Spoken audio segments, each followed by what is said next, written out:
भी अब ब्राह्मण समाज को किसी का भी चोखा बाटी आदि नहीं चाहिए और उन्हें हर स्तर पर पूरा मान सम्मान व उचित प्रतिनिधित्व तथा रोटी रोटी के भी साधन चाहिए। साथियों, ये सब इनकी चाहत अभी तक बीएसपी की सरकार में ही पूरी। बीएसपी की सरकार बनने पर फिर से इनकी ये सब चाहत जरूर पूरी की जाएगी। यूपी के सियासी शोर में अब मायावती की ये आवाज भी गूंजने लगी है। मंशा साफ है कि 2027 के चुनाव से पहले जातीय समीकरण को कैसे सेट किया जाए। सामने ताजा मुद्दा ब्राह्मण समाज का दिखाई दिया तो मायावती ने भी अपने हित को साधते हुए ब्राह्मण समाज को बसपा का निमंत्रण देने में वक्त जाया नहीं किया। हालांकि मायावती सपा की सियासत से एक कदम आगे बढ़कर क्षत्रिय और दलित समाज को भी साधने की कोशिश में है। राजधानी लखनऊ में अकेले बीजेपी के ही नहीं बल्कि सपा व कांग्रेस के भी ब्राह्मण समाज के सभी विधायकों तथा सरकार के मंत्री आदि ने भी एक जगह इकट्ठा होकर अपने ब्राह्मण समाज की वर्तमान बीजेपी की सरकार में भी हर स्तर पर हो रही उपेक्षा तथा इन पर आए दिन हो रही जुर्म जाति आदि को भी लेकर काफ़ी चिंता व्यक्त की गई है और ये स्वाभाविक भी है। अब यहाँ ब्राह्मण समाज को भी कांग्रेस, बीजेपी व सपा आदि इन पार्टियों के किसी भी बहकावे में नहीं आना चाहिए। वैसे भी अब ब्राह्मण समाज को किसी का भी चोखा बाटी आदि नहीं चाहिए और ना ही वे किसी की धमकी से भी डरने वाले हैं, बल्कि उन्हें हर स्तर पर पूरा मान सम्मान व उचित प्रतिनिधित्व तथा रोटी रोजी के भी साधन चाहिए। साथ ही इनके ऊपर कोई भी जुर्म जाति आदि नहीं होनी चाहिए। जो ये सब इनकी चाहत अभी तक बीएसपी की सरकार में ही पूरी हुई है। बीएसपी की सरकार बनने पर फिर से इनकी ये सब चाहत जरूर पूरी की जाएगी। इनके साथ साथ क्षत्रिय व वैश्य समाज आदि के भी हित व कल्याण का तथा इनकी सुरक्षा आदि का भी हर मामले में पूरा ध्यान रखा गया है और आगे भी रखा जाएगा। अभी पिछले ही महीने यूपी विधानसभा के शीतकालीन सत्र के दौरान ब्राह्मण विधायकों की बैठक का मुद्दा गरमाया था, जिसका सियासी लाभ लेने की कोशिश में सपा सामने आई थी और ब्राह्मण समाज के नेताओं को निमंत्रण दे रही थी। यही नहीं, सपा ने 1 जनवरी को चोखे बाटी के भोज का भी आयोजन किया। इस पर भी मायावती ने तंज कसते हुए यूपी विधानसभा चुनाव के लिए अपनी सियासी नींव मजबूत करने की कोशिश की है। हालांकि मायावती के इस बयान पर बीजेपी और सपा दोनों की तरफ से करारा पलटवार आया है। बसपा को हमें ब्राह्मणों के प्रति प्रमाण पत्र उनसे प्राप्त करने का अवसर हमें नहीं चाहिए। वो कह रही हैं हम सरकार बनाने जा रहे हैं और हम ब्राह्मणों को टिकट देने का काम करेंगे अकेले। अब तो उत्तर प्रदेश की जनता ही 27 में उसका जवाब देगी। मायावती जी का अस्तित्व तो खुद ही खत्म हो गया है जी। अब देखिए, भारतीय जनता पार्टी के समय में तो मीटिंगें कर रहे करते, तब मैंने बोला है कि उन्हें सम्मान नहीं मिल रहा है, तो हमने कहा है कि जितने भी ब्राह्मण हैं जिनका सम्मान नहीं हो रहा है, जिनकी उपेक्षा हो रही है, वो हमारे साथ आए, समाजवादी पार्टी में आए, उनका सम्मान होगा। दरअसल सपा हो या बसपा, दोनों ही पार्टियां ब्राह्मण वोटर्स की तरफ ऐसे ही नहीं भाग रही हैं, बल्कि इसके पीछे यूपी विधानसभा चुनाव 2022 का वो सियासी गणित है जिसके दम पर बीजेपी सत्ता में आई और इसीलिए ये विपक्षी दल अब ब्राह्मण वोटर्स को साथ कर अपना सियासी समीकरण सेट करना चाह रहे हैं।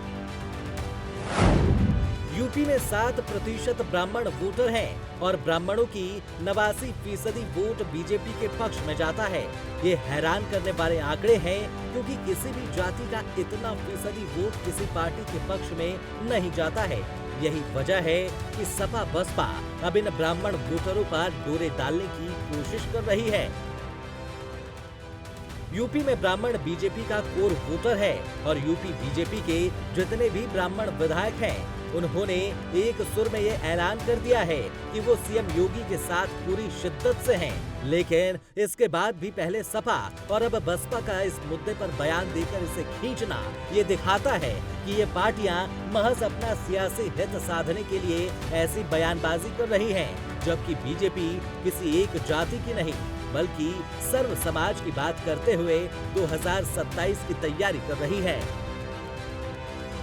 हालांकि मायावती की नजर सिर्फ ब्राह्मण वोटर्स पर नहीं है, बल्कि उनकी नजर यूपी में अपने खोए हुए वोट बैंक को वापस पाने पर है और इसीलिए मायावती 2027 के चुनाव से पहले इस बार पूरी तरह सक्रिय दिखाई दे रही है, जबकि पिछले चुनावों में मायावती इतनी एक्टिव नहीं दिखी थी।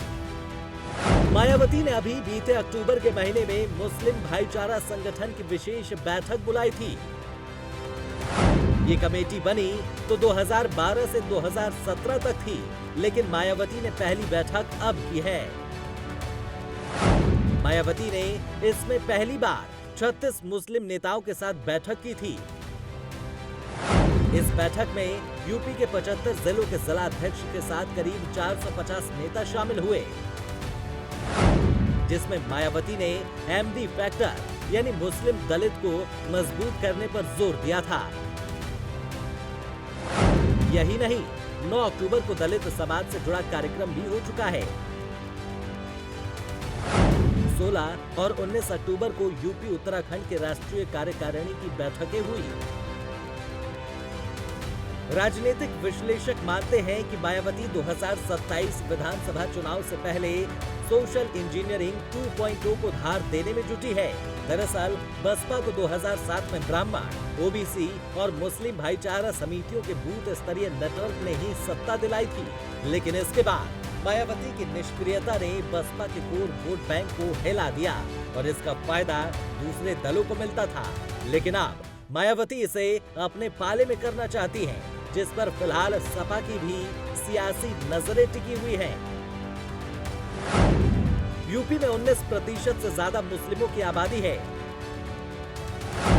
यूपी की 57 विधानसभाएं ऐसी हैं जहां मुस्लिमों की आबादी 30 से लेकर 60% के बीच है। यही कारण है कि मुस्लिम वोटरों पर कांग्रेस, सपा की तरह बसपा की भी नजर है। लिहाजा इनकी सियासी लड़ाई के कारण कई बार वोट स्प्लिट भी होता देखा गया है।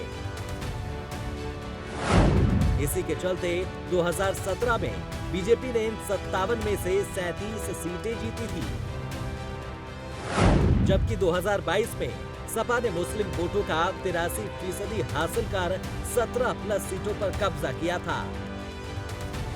2024 के लोकसभा चुनाव और 2024 विधानसभा उपचुनाव में भी इन सीटों पर मुस्लिम वोट निर्णायक रहे।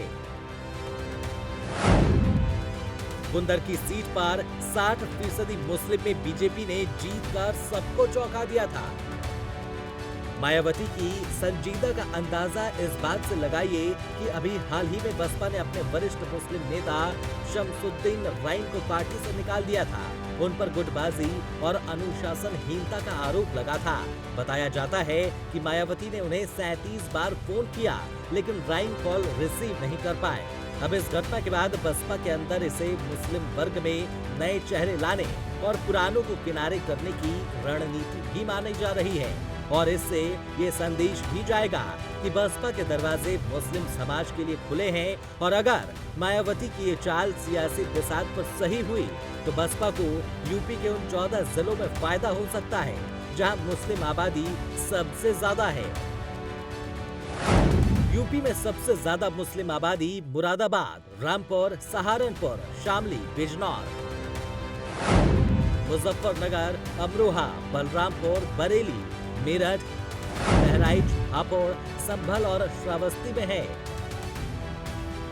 यानी बसपा मुस्लिम और दलित वोट बैंक के साथ अब ब्राह्मण वोट बैंक को भी साधना चाहती है, मगर उसकी ये कोशिश सिर्फ बयानबाजी तक ही दिखती है। हालांकि मायावती जिस तरह से सक्रिय हुई है, इसके बाद अगर बसपा का जादू चला तो इसका असर सपा के पीडीएफ फॉर्मूले पर होना तय माना जा रहा है, क्योंकि सपा का पीडीएफ फॉर्मूले की अहम कड़ी यही समुदाय है।